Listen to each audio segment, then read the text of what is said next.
So I'm presenting on the efforts we are making at modernizing our breeding program in Ghana.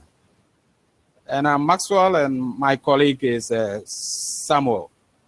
So we are both rice breeders in CSIR. I'm based in CSIR Crops Research Institute, which is in Kumasi, in the middle part of Ghana, and Samuel is based in the northern part of Ghana. So as a way of introduction, rice is a very, very important crop in Ghana now. It's the fastest growing food source, and we eat about 40 kg per person per year. But we are able to only meet 50% of our demand, and about 500 million US dollars worth of rice is imported every year to fill the demand, the gap between demand and supply. And as you can see, for a small country like Ghana, that's a lot of money. And the reason why this is happening is that though our production has increased about 30% since 2010, it's basically due to increase in area and under cultivation. Genetic gains on farmers' fields, as you can see here, has been mostly static. Okay, so then it is where the EIB comes in. So we have an MOU with EIB to help us modernize our operation and to be able to increase the genetic gain on farmers' fields. So this is how it started. In January 2020, there was a baseline assessment of our breeding program, and then a customized development plan was done for us. And these were the priority areas, priority and quick win areas that were identified. We had to do market segmentation, and we had to define our product profile, and then we also had to select our core set of early germplasm that we will focus on as our core parents. And then we also introduced typical quality control and quality assessment of all our crosses. So all our F1s goes through this quality assessment. And then we were also able to do QTL profiling of our core elite lines. And then we are digitalizing our operations. We are done RGA chamber, which we are planning to expand in 2021. So for those who are not familiar with RGA just means rapid generation advance. It is just a system where a breeding method where you are able to go through many cycles within a year. So and we are also restructuring our breeding pipelines. So the restructuring, it goes in this form. Originally, Samuel based in Tamale will do his own thing, and I'm based in Kumasi, will do my own thing. Even though we are both CSIR institutions, Ghana is not that a big country. So we have harmonized our operations under this project, and then I'll be the breeding lead in charge of developing the lines. A market, Samuel will be more like a market phase breeder. So we have gone through the market segment with support from people along the value chain, were gender sensitive. Many ladies were involved, and our market segment is aromatic long grain, and we are focusing more on the irrigated and rainfed lowland, where about 90% of rice is cultivated in Ghana. So, but for the geographical areas, those areas in green are the areas that we are focusing on. And then we are replacing this aromatic, the variety we are targeting to replace is this aromatic variety we call Agra rice, which has about 70% of market share, but it has weaknesses in being susceptible to rice yellow mottle virus, rice blast, and then it also lodges. So going through the product design with the design team, we were able to come out with our product profile.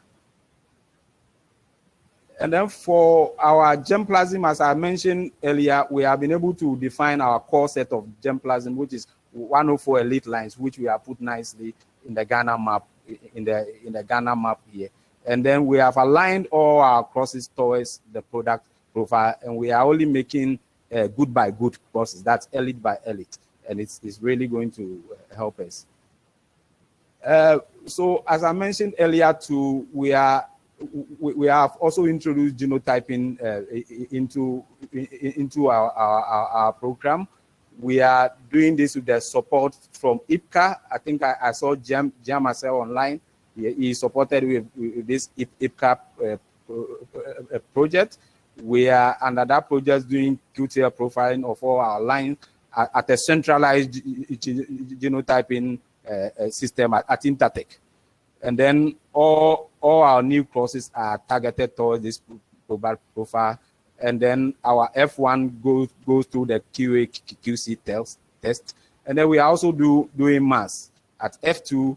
And also because we are so big on aroma, and we have very good aromatic varieties on the field already, which are susceptible to disease. We also have a backcross introgression program where we are introducing rice yellow mottle virus and blast resistance into elite background. These will help cut down the cycle that we use for breeding to improve our selection intensity, and it will improve the selection accuracy as well. So as a way of an example, this is a genotyping results we will typically obtain from Intertech. All these lines here are top aromatic varieties. So you can see they have the favorable allele for the fragrance gene. Okay, and these ones down in yellow are F1s. So you can see that they are heterozygote for F1. But you can see one here, which was supposed to be an F1, which still has this, which is homozygous for the aroma gene, and therefore it is clearly not a hybrid. And that is the power of the markers, because without the markers, it will be difficult to identify that this one was not a true F1. And then for digitalization of our operations, what we used to do is to use labels like this, where we have handwritten labels. We write our data on paper and we transcribe them onto a laptop. And that this, under the support from EIB and other partners, Crops to End Hunger project, they are helping us to digitize our operations. We have acquired this equipment, printers, handheld devices, etc., which will really help to improve our selection accuracy. So as I mentioned earlier, there was a team here to assess our program. So this is our chamber here that we call our RGA chamber. It was assessed, and then through the restructuring, we have designated it as the centralized breeding line development facility in Ghana. So we develop the lines here for both the south and for the north. But at the moment, we virtually have capacity to do only about 3 crosses a year, because we have to do all the advancement in the chamber.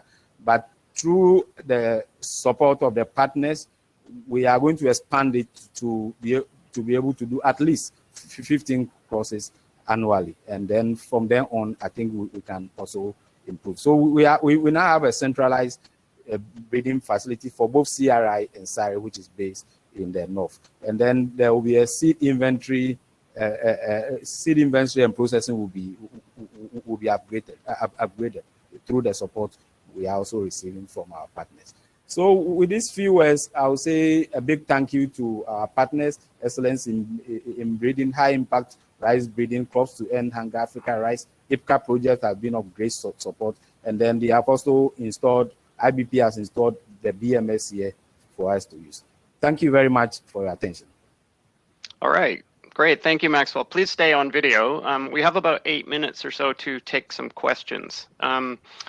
So I'm going to ask, if you would like to ask a question, you can, let me share my screen. You can keep your screen up if you'd like, or you can stop it. It's up to you, Maxwell.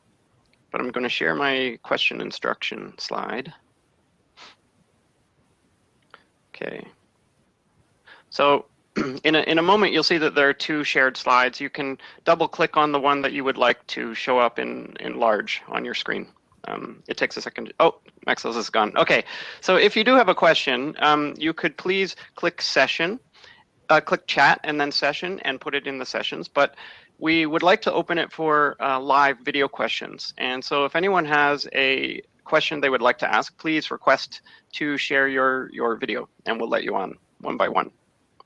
So I know several people had asked to share their video, and unfortunately we had to reject you in the middle of the other sessions, but you're welcome now to ask a question on video.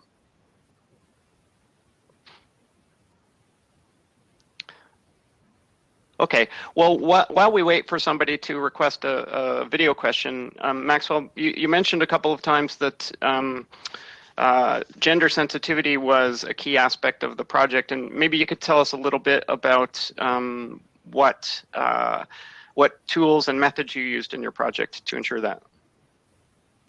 Yes, thank you, Adam. So as I mentioned earlier, previously the breeder would have developed his breeding goal on its own under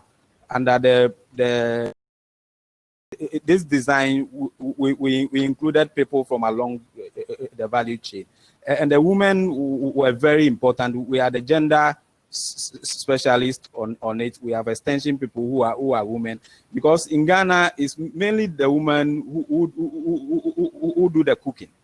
Okay, so grain quality aspects are very important to them, and therefore when you have them in there, they bring those perspectives. So they really brought in the perspectives of grain quality and the texture of cooked rice, etc., which informed the development of our product profile. So it's very valuable to be gender sensitive. Otherwise, you miss some perspectives that will affect your product in the field. Okay, great. Thanks, Maxwell. We do have one video question and a couple in the chat, so I'll turn on a video. Our colleague Sarah has a question.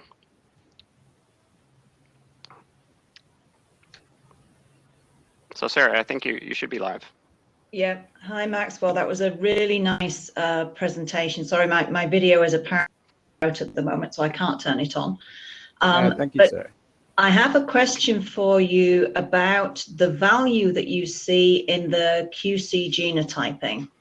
So how much error have you found in terms of an F1 that really was not what you thought it was in terms of its pedigree? So what is your error rate that you've been able to essentially eliminate through the use of QC genotyping?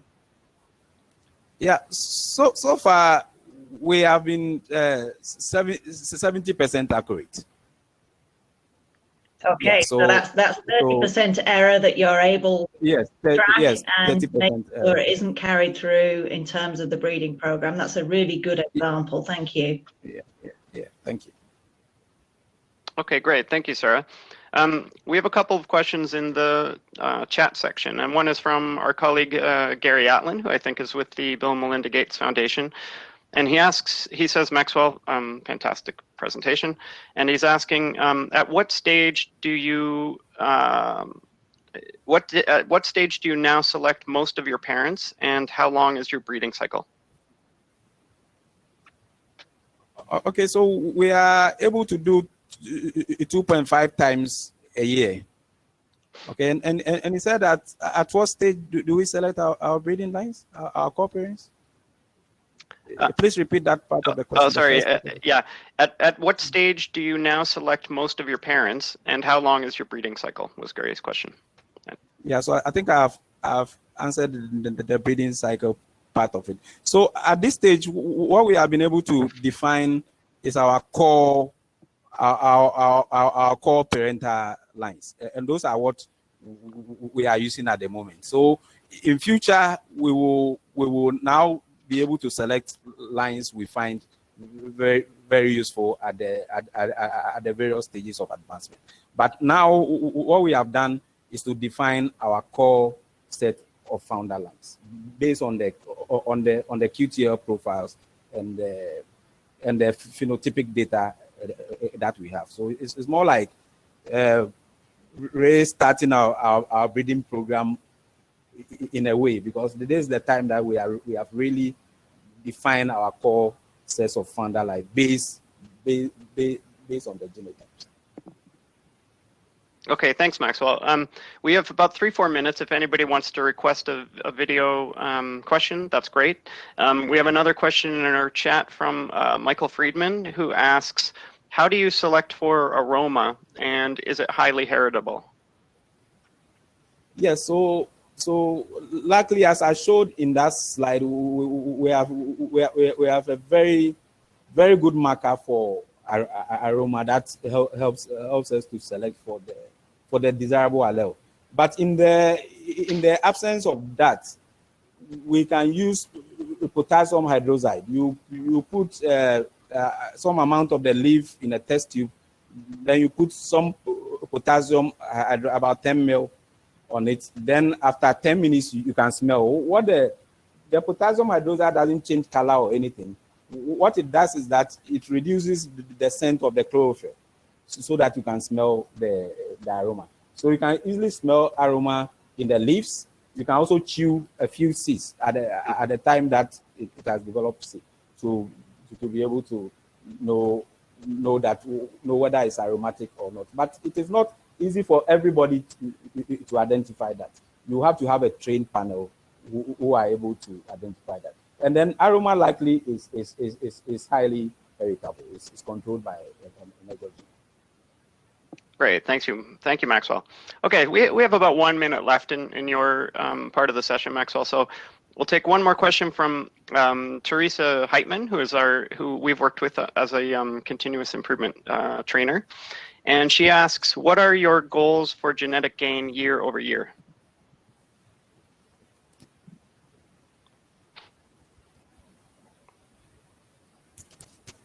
Did you get the question? Can I repeat it, please? Sure. What are your goals for genetic gain year on year, year over year?